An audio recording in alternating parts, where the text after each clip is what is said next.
Hello दोस्तों, नमस्कार। मैं भी एक आप सभी का बहुत बहुत स्वागत करता हूं आपके अपने इस यूट्यूब परिवार में। तो आप सब कैसे हैं? उम्मीद करता हूं आप सब अच्छे होंगे, स्वस्थ होंगे और आप सभी की एसएससी सीएचएसएल एग्जाम 2025 की तैयारी बहुत ही शानदार तरीके से चल रही होगी। तो साथियों, जैसा कि एसएससी सीएचएसएल का पेपर 12 नवंबर से स्टार्ट हो रहा है और आज 1 नवंबर हो चुका है, तो अब यहाँ से आप सभी के पास केवल 11 दिनों का टाइम बाकी है। तो इसमें आप अधिक से अधिक प्रीवियस क्वेश्चन को लगाइए, अधिक से अधिक प्रैक्टिस सेट को लगाइए। तो साथियों, आज इसे हम लोग एक नए जीके की प्रैक्टिस सेट की शुरुआत करने जा रहे हैं। तो हम इस क्लास में आपको बहुत ही विस्तार से बताना चाहेंगे कि जो आपका एसएससी सीएचएसएल का पेपर होने वाला है वो 1 घंटे का पेपर होने वाला है और इस 1 घंटे में आपको 25 क्वेश्चन जीके मिलेगा और 25 क्वेश्चन इंग्लिश मिलेगा, 25 क्वेश्चन मैथ मिलेगा और 25 क्वेश्चन रीजनिंग मिलेगा। यानी दोस्त मेरे, आपका 100 क्वेश्चन का पेपर होने वाला है जो कि केवल आपको 1 घंटे मिलेगा और इस 1 घंटे में 25 क्वेश्चन रीजनिंग भी करना है और 25 क्वेश्चन मैथ भी, इसके अलावा 25 क्वेश्चन इंग्लिश और जीके भी 25 क्वेश्चन। तो आप इसे अंदाजा लगा सकते हैं कि पेपर किस लेवल का होने वाला है। टीयर 1 की हम बात कर रहे हैं, टीयर 2 की हम बात नहीं करेंगे क्योंकि हमें पहले टीयर 1 पे फोकस करना है। तो ये टीयर 1 का सिलेबस होने वाला है जो कि 12 नवंबर से स्टार्ट होने वाला है। और आप जानते हैं कि एसएससी इस बार नए पैटर्न पे सवाल पूछ रही है। तो जिस लेवल पे सवाल आपके पेपर में पूछे जाएंगे उसी लेवल के क्वेश्चन यहां से हम लोग लगभग 12 से 13 प्रैक्टिस सेट को डिस्कस करेंगे, लेकिन एक दिन में आपको हम लगभग 3 से 4 क्लास प्रोवाइड करने वाले हैं। जीके और रीजनिंग का जिम्मेदारी मेरी है। आप मैथ इंग्लिश अपने से पढ़िए बहुत अच्छी तरीके से, लेकिन जीके और रीजनिंग की यदि आप डेली क्लास कर लेंगे तो जो आपका 50 क्वेश्चन रहने वाले, एक भी क्वेश्चन बाहर नहीं जाने वाले हैं। ओके मेरे दोस्त, तो सबसे पहले हम पूरे जीके में 25 का टारगेट लेकर चलने वाले हैं। तो आज जो पहला प्रैक्टिस सेट होगा वो बिल्कुल नए पैटर्न पे होने वाले। आपको अलग अलग टॉपिक से जितने भी एसएससी सीएचएसएल के टॉपिक दिए गए हैं और जो सवाल पूछेंगे एसएससी, बिल्कुल सेम उन्हीं टाइप के क्वेश्चन इस क्लास में डिस्कस करेंगे। यदि आप पहली बार में सीएचएसएल टीयर 1 को क्वालिफाई करना चाहते हैं तो इस क्लास को जरूर देखिएगा। तो आज की इस क्लास में 50 क्वेश्चन डिस्कस करेंगे। तो और टारगेट भी आपको केवल 25 क्वेश्चन सही करना है। याद रखिए, टारगेट केवल 25 क्वेश्चन सही करना है। यदि आप 25 क्वेश्चन को सही कर लेते हैं तो समझ आपकी तैयारी बहुत ही अच्छी तरीके से चल रही है। ओके, और इस पेपर में याद रखिएगा डायरेक्ट आधा नंबर का नेगेटिव मार्किंग रहेगा, यानी 0.5 का नेगेटिव मार्किंग रहने वाला है। ये अच्छी तरीके से आप मान के चलिएगा और जो जो क्वेश्चन आपको आएगा वही दीजिएगा, तुक्का नहीं लगाइएगा। ठीक है मेरे दोस्त? तो चलिए दोस्त, आज के पहले प्रैक्टिस सेट को डिस्कस करते हैं। लास्ट में आप लोग अपना स्कोर जरूर बताइएगा। ठीक है मेरे दोस्त? तो एक क्लास हम आपको सुबह 8 बजे देंगे, एक दोपहर 12 बजे देंगे और एक शाम 6 बजे देंगे। ये डेली क्लास की टाइमिंग रहने वाली है। तो चलिए दोस्त, आज का पहला प्रश्न हल करते हैं। मुंडारी नृत्य का संबंध किस भारतीय राज्य के आदिवासी समुदाय से है? बताइए, मुंडारी नृत्य का संबंध किस भारतीय राज्य के आदिवासी समुदाय से है? तो याद रखिएगा, झारखंड राज्य के आदिवासी समुदाय से है मुंडारी नृत्य। तो पहले का डी ऑप्शन क्या हो जाएगा? बिल्कुल राइट आंसर हो जाएंगे। चलिए अगला सवाल को हल करिएगा। क्वेश्चन नंबर 2, 2011 में किस अभिनेत्री तथा नर्तकी को पद्म भूषण पुरस्कार से सम्मानित किया गया था? तो साथियों, जैसा कि आप जानते हैं कि जो एडीक्यूटी इस बार सवाल पूछ रहे वो टीसीएस से ही सारे सवाल को उठा रही है। ओके, तो तैयार रहिएगा। तो बताइए 2011 में किस अभिनेत्री तथा नर्तकी को पद्म भूषण पुरस्कार से सम्मानित किया गया? तो याद रखिए वहीदा रहमान को। तो यहां से बी ऑप्शन क्या बनेंगे? बिल्कुल परफेक्ट आंसर हो जाएंगे। चलिए अगला सवाल कॉल करिए। क्वेश्चन नंबर 3, निम्नलिखित में से किस क्षेत्र में कालिदास सम्मान प्रदान नहीं किया जाता है? बताइए, किस क्षेत्र में कालिदास सम्मान प्रदान नहीं किया जाता है? जैसे शास्त्रीय संगीत में दिया जाता है, शास्त्रीय नृत्य में भी दिया जाता है, प्लास्टिक कला में भी दिया जाता है, लेकिन जो कालिदास सम्मान है वो कठपुतली के क्षेत्र में प्रदान नहीं किया जाता है। तो सी ऑप्शन इस सवाल का बिल्कुल राइट आंसर हो जाएंगे। अगला सवाल कॉल करिए। क्वेश्चन नंबर 4, उस्ताद अकबर अली खान को निम्नलिखित में से किस संगीत वाद्य यंत्र में उनके योगदान के लिए याद किया जाता है? बताइए, उस्ताद अकबर अली खान को किस संगीत वाद्य यंत्र में उनके योगदान के लिए याद किया जाता है? तो याद रखिएगा सरोद के लिए। डी ऑप्शन यहां से बिल्कुल राइट आंसर हो जाएंगे। चलिए दोस्त अगला सवाल कॉल करिए। क्वेश्चन नंबर 5, बस्तर दशहरा निम्नलिखित में से किस राज्य में मनाया जाता है? बताइए, बस्तर दशहरा किस राज्य में मनाया जाता है? तो याद रखिएगा छत्तीसगढ़ राज्य में। तो साथ ही इससे आप अंदाजा लगा चुके होंगे कि एक ही घंटा में भाई हमें 100 क्वेश्चन को हल करना है। तो सवाल का लेवल किस प्रकार रहेगा, इससे आप आइडिया लगा लीजिए कि यदि आप प्रीवियस ईयर के सारे सवालों को लगा के जाते हैं तो आप 100 क्वेश्चन में से मान के चले 80 प्लस स्कोर कर सकते हैं सीएचएसएल के पेपर में, चाहे आप इंग्लिश की बात करें, चाहे जीके की, चाहे मैथ या रीजनिंग हो। ओके, देखिए क्वेश्चन नंबर 6, भारत में स्थापित पहला क्षेत्रीय ग्रामीण बैंक कौन सा था? भारत में स्थापित जो पहला क्षेत्रीय ग्रामीण बैंक था उसका नाम क्या था, बताइए। तो याद रखिए प्रथमा ग्रामीण बैंक था। ऑप्शन सी यहां से बिल्कुल राइट आंसर हो जाएंगे। अगला सवाल कॉल करिएगा, क्वेश्चन नंबर 7, बैडमिंटन नेट की ऊंचाई कितनी होती है, बताइए। बैडमिंटन नेट की ऊंचाई कितनी होती है, यानी कितने फुट होती है? तो सर जी 5.1 फुट होती है। बी ऑप्शन यहां से बिल्कुल राइट आंसर हो जाएंगे। ओके, चलिए अगला सवाल कॉल करिएगा, क्वेश्चन नंबर 8, लॉन टेनिस में जोड़ी में खेले जाने वाली मैच यानी डबल मैचेस के लिए कोर्ट की चौड़ाई कितनी होती है, बताइए। लॉन टेनिस में जोड़ी में खेल होती है उनके लिए जो कोर्ट की चौड़ाई होती है वो कितने फीट की होती है, बताइए। तो याद रखिएगा 36 फीट की होती है। बी ऑप्शन यहां से बिल्कुल राइट आंसर हो जाएंगे। चलिए दोस्त अगला सवाल कॉल करिए, question number 9, if God was a banker पुस्तक किसने लिखी है, बताइए। If God was a banker पुस्तक किसने लिखी है? तो याद रखिए रवि सुब्रमण्यम ने लिखी है। ऑप्शन है इस सवाल का बिल्कुल राइट आंसर हो जाएंगे।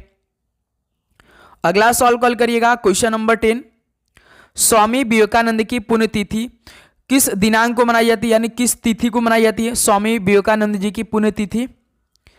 तो याद रखिएगा 4 जुलाई को। बी ऑप्शन यहां से बिल्कुल राइट आंसर हो जाएंगे। चलिए अगला सवाल कॉल करिएगा, क्वेश्चन नंबर 11, लोटिया किस राज्य की क्षेत्रीय संगीत शैली है, बताइए। लोटिया किस राज्य की क्षेत्रीय संगीत शैली है? तो याद रखिए राजस्थान की है। बी ऑप्शन यहां से बिल्कुल राइट आंसर हो जाएंगे। चलिए अगला सवाल कॉल करिएगा, क्वेश्चन नंबर 12, रक्षा अनुसंधान एवं विकास संगठन यानी डीआरडीओ जो भारत सरकार के रक्षा मंत्रालय के अधीन है, इसका गठन किस वर्ष में किया गया था, बताइए। डीआरडीओ का गठन किस वर्ष में किया गया था? तो सर जी 1998 में किया गया था। बी ऑप्शन यहां से बिल्कुल राइट आंसर हो जाएंगे। तो एक सवाल हम आप सभी से पूछना चाहेंगे, जो इसरो है, इसरो का मुख्यालय तो आप जानते हैं कि बेंगलुरु में है, तो इसका स्थापना किस वर्ष में हुआ था, कमेंट करके बताइए। इसका फुल फॉर्म क्या होता है? इंडियन स्पेस रिसर्च ऑर्गेनाइजेशन होता है। तो इसका आपको मतलब स्थापना किस वर्ष में हुआ था ये बताना है, कमेंट करके बताइए। चलिए दोस्त अगला सवाल कॉल करिए, क्वेश्चन नंबर 13 को, अंतर्राष्ट्रीय समझौता मॉन्ट्रियल प्रोटोकॉल किससे संबंधित है? अंतर्राष्ट्रीय समझौता मॉन्ट्रियल प्रोटोकॉल यह किससे बिलोंग करता है? तो ये ओजोन परत से संबंधित है। ऑप्शन सी बिल्कुल राइट आंसर हो जाएंगे। अगला सवाल कॉल करिए, क्वेश्चन नंबर 14, प्रसिद्ध बृहदेश्वर मंदिर किस राज्य में स्थित है, बताइए। प्रसिद्ध बृहदेश्वर मंदिर किस राज्य में स्थित है? तो दोस्त मेरे याद रखिएगा तमिलनाडु राज्य में है। ऑप्शन सी यहां से बिल्कुल राइट आंसर हो जाएंगे। ओके, चलिए अगला सवाल कॉल करिए, क्वेश्चन नंबर 15, निम्नलिखित में से किस मंदिर में पंचायतन शैली की वास्तुकला है, बताइए। किस मंदिर में पंचायतन शैली की वास्तुकला है? तो दोस्त मेरे याद रखिएगा दशावतार मंदिर है। डी ऑप्शन बिल्कुल परफेक्ट आंसर हो जाएंगे। तो साथ ही यदि आप चैनल पर नए तो जरूर सब्सक्राइब कर लीजिएगा, क्योंकि अपनी तैयारी इसमें लगभग 10,000 भाइयों को ऐड करके होने वाला है, तो इसलिए आप नोटिफिकेशन को ऑन करिएगा। तो आपको यदि डेली क्लास चाहिए, पल पल का अपडेट चाहिए सीएचएसएल के बारे में, तो मेरे दोस्त आप नोटिफिकेशन को ऑन करिएगा। बगल में आप घंटा होगा यानी बेल आइकन, उसको प्रेस करके दबा दीजिएगा। ओके, चलिए अगला सवाल कॉल करिए, क्वेश्चन नंबर 16, किस वर्ष में यूनेस्को ने योग को अमूर्त सांस्कृतिक विरासत की सूची में शामिल कर दिया था, बताइए। किस वर्ष में यूनेस्को ने योग को अमूर्त सांस्कृतिक विरासत की सूची में शामिल कर दिया था? तो दोस्त मेरे याद रखिएगा 2016 में। बी ऑप्शन यहां से बिल्कुल राइट आंसर हो जाएंगे। अगला सवाल कॉल करिए, क्वेश्चन नंबर 17, भारत का राष्ट्रीय स्टॉक एक्सचेंज कब स्थापित किया गया था, बताइए। भारत का राष्ट्रीय स्टॉक एक्सचेंज कब स्थापित किया गया? तो सर जी 1992 में किया गया था। डी ऑप्शन यहां से बिल्कुल राइट आंसर हो जाएंगे।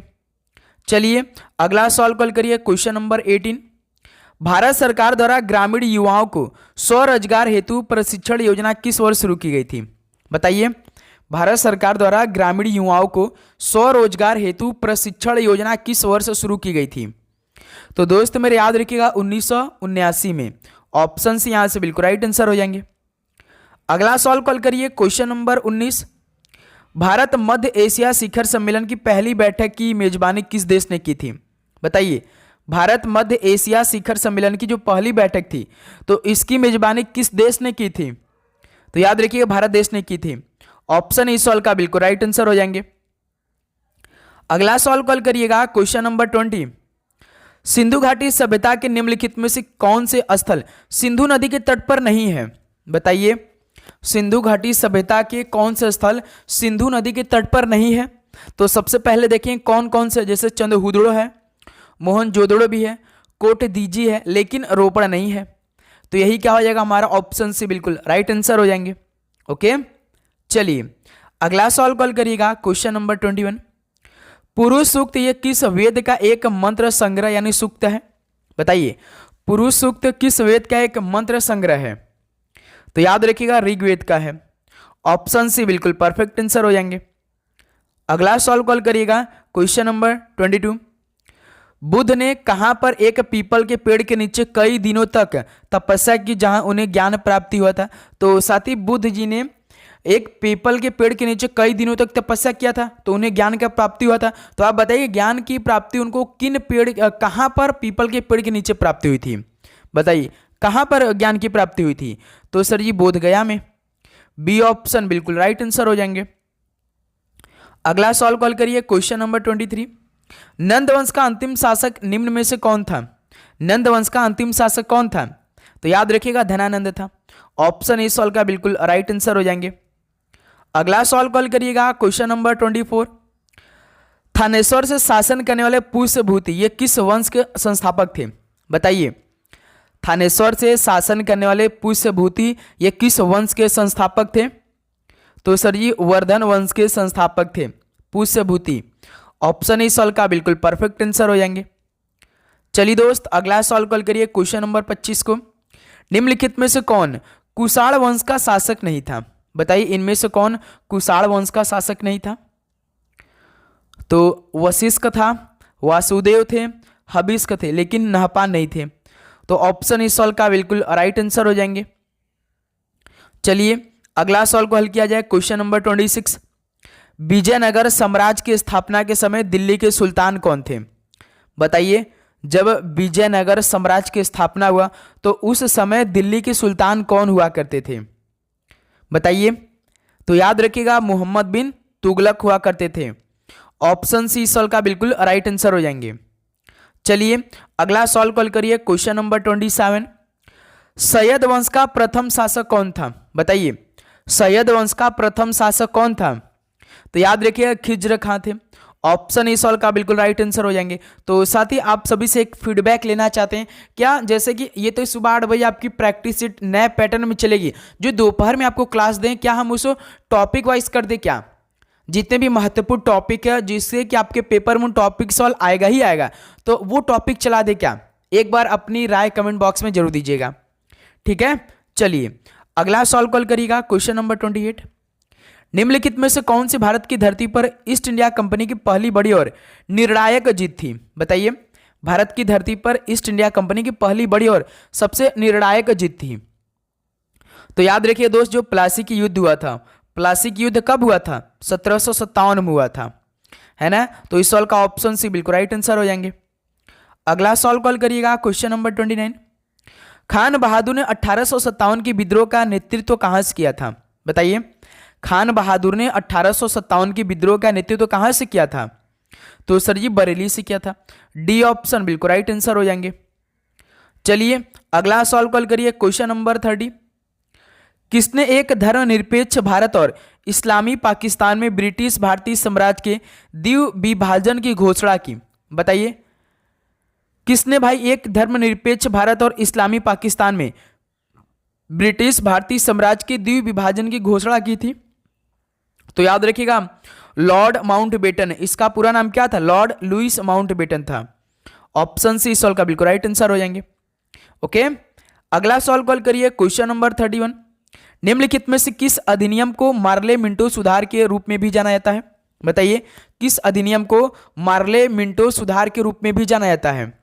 तो याद रखिएगा, भारतीय परिषद अधिनियम 1909 के रूप में। ऑप्शन ए सॉल्व का बिल्कुल राइट आंसर हो जाएंगे। चलिए दोस्त, अगला सॉल्व कॉल करिए। क्वेश्चन नंबर 32, प्रांतीय स्वायत्तता शुरू करने के लिए भारत के ब्रिटिश सरकार द्वारा कौन सा अधिनियम पारित किया गया था? बताइए, प्रांतीय स्वायत्तता शुरू करने के लिए भारत की ब्रिटिश सरकार द्वारा कौन सा अधिनियम पारित किया गया? तो याद रखिएगा 1935 का जो भारत सरकार अधिनियम था। बी ऑप्शन इस सॉल्व का बिल्कुल राइट आंसर हो जाएंगे।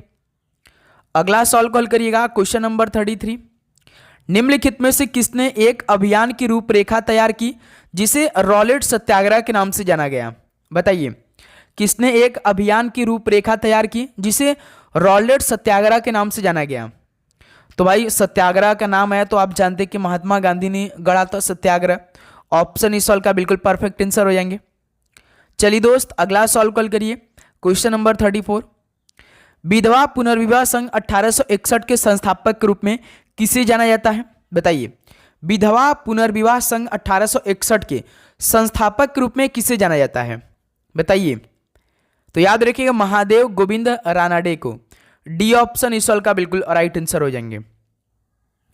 अगला सॉल्व कॉल करिए। Question number 35, Akhil Bharatiya Congress committee के किस अधिवेशन में भारत छोड़ो प्रस्ताव स्वीकार किया गया था? बताइए, अखिल भारतीय कांग्रेस कमेटी के किस अधिवेशन में भारत छोड़ो प्रस्ताव स्वीकार किया गया था? बताइए। तो याद रखिएगा बंबई में। डी ऑप्शन इस सॉल्व का बिल्कुल राइट आंसर हो जाएंगे। अगला सॉल्व कॉल करिए दोस्त। क्वेश्चन नंबर 36, जॉर्ज यूल ने भारतीय राष्ट्रीय कांग्रेस के 1888 में निम्नलिखित में से किस अधिवेशन में अध्यक्ष बने? बताइए, जॉर्ज यूल ने भारतीय राष्ट्रीय कांग्रेस के 1888 में किस अधिवेशन में अध्यक्ष बने थे? तो दोस्त मेरे याद रखिएगा इलाहाबाद में बने थे। बी ऑप्शन यहां से बिल्कुल राइट आंसर हो जाएंगे। चलिए दोस्त, अगला सॉल्व कॉल करिए। तो क्वेश्चन नंबर 37, भारत में नील विद्रोह एक कृषक आंदोलन की शुरुआत कब हुई थी, यानी किस वर्ष में हुई थी नील विद्रोह? तो सर जी 1859 में हुई थी, 1859 में हुई थी। ऑप्शन सी सॉल्व का बिल्कुल राइट आंसर हो जाएंगे। ओके, चलिए अगला सॉल्व कॉल करिए। क्वेश्चन नंबर 38, भारत का संविधान सरकार की एक ऐसी प्रणाली के साथ एक संप्रभु समाजवादी धर्मनिरपेक्ष लोकतांत्रिक गणराज्य है? बताइए, भारत का संविधान सरकार की एक ऐसी प्रणाली के साथ एक संप्रभु समाजवादी धर्मनिरपेक्ष लोकतांत्रिक गणराज्य है? तो दोस्त मेरे याद रखिए संसदीय प्रणाली है। बी ऑप्शन इस साल का बिल्कुल राइट आंसर हो जाएंगे। चलिए अगला सवाल कॉल करिए। क्वेश्चन नंबर 39, भारतीय संविधान में विधि के समक्ष समता की अवधारणा ये किस देश के संविधान से ली गई है? बताइए, भारतीय संविधान में विधि के समक्ष समता इसकी अवधारणा किस देश के संविधान से ली गई है? तो याद रखिएगा ब्रिटेन के संविधान से ली गई है। ऑप्शन इस सवाल का बिल्कुल राइट आंसर हो जाएंगे। अगला सवाल कॉल करिएगा। क्वेश्चन नंबर 40, कौन सा अनुच्छेद उपराष्ट्रपति के निर्वाचन से संबंधित है? बताइए, कौन सा अनुच्छेद उपराष्ट्रपति के निर्वाचन से संबंधित है? तो सर जी अनुच्छेद 66 है। ऑप्शन इस सवाल का बिल्कुल परफेक्ट आंसर हो जाएंगे। ओके, चलिए अगला सवाल कॉल करिए। क्वेश्चन नंबर 41, भारतीय संविधान के 89वें संशोधन अधिनियम 2003 ने निम्नलिखित में से किस आयोग की स्थापना की थी? बताइए, भारतीय संविधान के 89वें संशोधन अधिनियम 2003 ने यह किस आयोग की स्थापना की थी? बताइए। तो दोस्त मेरे याद रखिएगा राष्ट्रीय अनुसूचित जनजाति आयोग की स्थापना हुई थी। ठीक है, डी ऑप्शन इस सवाल का बिल्कुल राइट आंसर हो जाएंगे। चलिए दोस्त अगला सवाल कॉल करिए। क्वेश्चन नंबर 42, मंत्रिपरिषद सामूहिक रूप से किसके प्रति उत्तरदायी होती है? बताइए, मंत्रिपरिषद सामूहिक रूप से किसके प्रति उत्तरदायी होती है? तो याद रखिएगा लोकसभा के। ऑप्शन इस सवाल का बिल्कुल राइट आंसर हो जाएंगे। अगला सवाल कॉल करिए। क्वेश्चन नंबर 43, भारत में आयुध अधिनियम किस वर्ष पारित किया गया था? बताइए, भारत में आयुध अधिनियम किस वर्ष पारित किया गया? तो दोस्त मेरे याद रखिएगा 1959 में। ऑप्शन सी सवाल का बिल्कुल राइट आंसर हो जाएंगे। ओके, अगला सवाल कॉल करिए। क्वेश्चन नंबर 44, समुद्र के जल स्तर की आवधिक वृद्धि और गिरावट को क्या कहा जाता है? बताइए दोस्त, समुद्र के जल स्तर की आवधिक वृद्धि और गिरावट को क्या कहा जाता है? तो दोस्त मेरे याद रखिए ज्वार कहते हैं। ऑप्शन सी सॉल्व का बिल्कुल राइट आंसर हो जाएंगे। चलिए अगला सॉल्व कॉल करिए। क्वेश्चन नंबर 45, निम्नलिखित में से कौन सी नदी का उद्गम स्थल राजस्थान में है? बताइए किस नदी का उद्गम स्थल राजस्थान में है? तो सर जी बनास नदी का है। डी ऑप्शन इस सॉल्व का बिल्कुल राइट आंसर हो जाएंगे। चलिए दोस्त अगला सॉल्व कॉल करिए। क्वेश्चन नंबर 46, सूर्यधार झील निम्नलिखित में से किस राज्य में स्थित है? बताइए सूर्यधार झील ये किस राज्य में स्थित है? बताइए कमेंट करके। तो दोस्त मेरे याद रखिए उत्तराखंड राज्य में स्थित है सूर्यधार झील। ऑप्शन सी इस सॉल्व का बिल्कुल राइट आंसर हो जाएंगे। चलिए अगला सॉल्व कॉल करिए। क्वेश्चन नंबर 47, निम्नलिखित में से कौन सी फसल भारत में व्यावसायिक खेती के लिए स्वीकृत एकमात्र आनुवांशिकता रूपांतरित फसल है? बताइए कौन सी फसल भारत में व्यावसायिक खेती के लिए स्वीकृत एकमात्र आनुवांशिकता रूपांतरित फसल है? तो दोस्त मेरे ये इंपॉर्टेंट सवाल रहने वाले बीटी कपास से। ऑप्शन सी सॉल्व का बिल्कुल राइट आंसर हो जाएंगे। चलिए दोस्त अगला सॉल्व कॉल करिए। क्वेश्चन नंबर 48, पश्चिम बंगाल के मैंग्रोव वनों को और भी क्या कहा जाता है? बताइए पश्चिम बंगाल के मैंग्रोव वनों को और भी क्या कहते हैं? तो याद रखिएगा सुंदरबन कहते हैं। ऑप्शन इस सॉल्व का बिल्कुल राइट आंसर हो जाएंगे। चलिए दोस्त अगला सॉल्व कॉल करिए। तो क्वेश्चन नंबर 49, दांडेली वन्यजीव अभ्यारण्य निम्नलिखित में से किस राज्य में स्थित है? कहीं कहीं आपको दांडेली लिखा रहता है, लेकिन इसमें जो आपका सही शुद्ध रूप है वो दांडेली वन्यजीव अभ्यारण्य नाम है।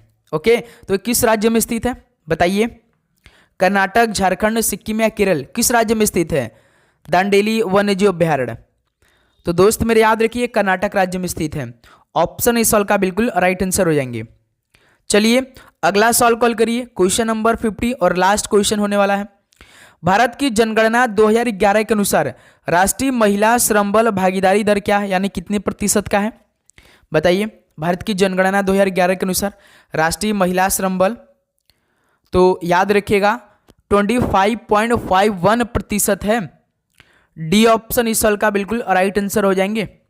ओके, तो दोस्त मेरे आज जो हम आपको प्रैक्टिस सेट के तौर पे क्वेश्चन कराएंगे वो मॉक टेस्ट के सारे एक सवाल होने वाले हैं।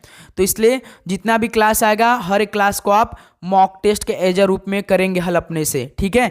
तो आज का पहला प्रैक्टिस सेट 50 क्वेश्चन का कंप्लीट हो गया। तो बताइए दोस्त आप सभी का कितना स्कोर रहा आज की इस टोटल 50 क्वेश्चन में से? क्या आप सभी का 25 क्वेश्चन स्कोर हुआ कि नहीं? क्या आपकी लगभग तैयारी तो पूरी हो चुकी होगी, आप इस टाइम रिवीजन कर रहे होंगे। तो बताइए पहले क्लास से आपका कितना स्कोर रहा? तो आज 1 नवंबर हो चुका है। याद रखिए 11 दिन का समय बाकी है, क्योंकि 12वें दिन तो आपका पेपर ही स्टार्ट होने वाला है। 12 नवंबर से कब तक पेपर होगा ये किसी को नहीं मालूम है, केवल एसएससी को मालूम है। और आपने तो अपना स्लॉट तो बुक कर लिया होगा भाई कि आपको किस शिफ्ट में और किस डेट को और किस शहर में एग्ज़ाम देना है।